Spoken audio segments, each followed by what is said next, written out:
Imagine you're walking down a dark alley somewhere in the United States. In front of you approaches a stranger. Would you rather that stranger be black or white? This is a simple test to see if the person you're arguing with is intellectually honest. Because depending on how you answer this question, you're either a liar or a racist. Because if I say, I'd rather encounter a white man than a black man, your first instinct would be to call me a racist, right? And that's pretty normal in today's environment, I guess. But when you look at the facts, the raw numbers, the unbiased statistics, you can see that black people, black men specifically, commit a significantly higher portion of crimes such as, mugging, street killings, whatever. And what's most ironic is that you're in the most amount of danger when picking the black man if you're also black yourself. So basically, if you say, oh, I'd rather encounter a black man on the street, or if you say there's no difference, then you're intentionally raising the chances of, dying or getting seriously hurt, just so you can save face, just so you can look good to everybody. And don't misunderstand me. I'm not saying would you rather encounter this specific black man or this specific white man?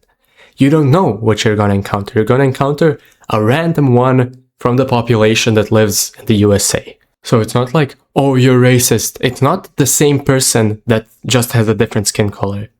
It's different people. It's a random person picked from either group A, which is the white people, or group B, which is the sum of all black people. You may call it racist, but I call it not wanting to be shot. Anyway, this is my take on the, man versus bear question.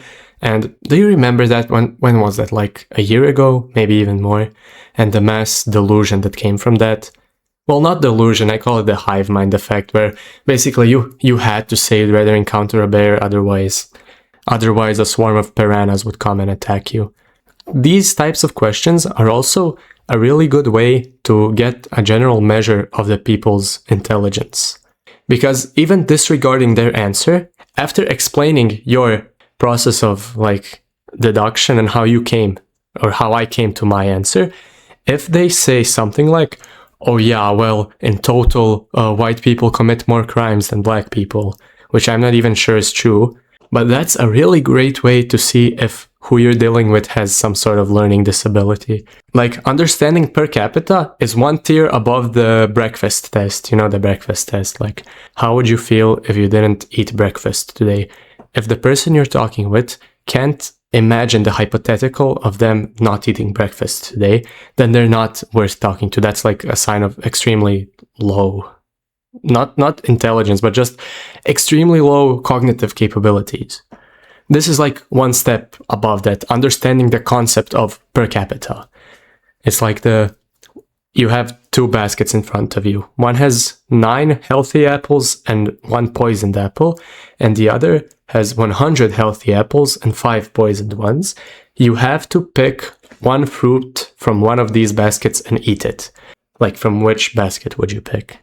And if a person you're talking to answers with, I'd pick the first basket because the second one has 5 poisoned apples and the first one only has 1. Just stop talking to them. Just, pull out your car keys and shake them in front, oh, look at the shiny. So yeah, there's not much, to talk about on this topic. Basically, go around spreading racism. So yeah, there's not much to talk about on this topic. Just a very, very simple question. The next time you're in a Twitter debate with someone, just ask them this simple question to see if they're intellectually honest or not. So yeah, that's it. Bye.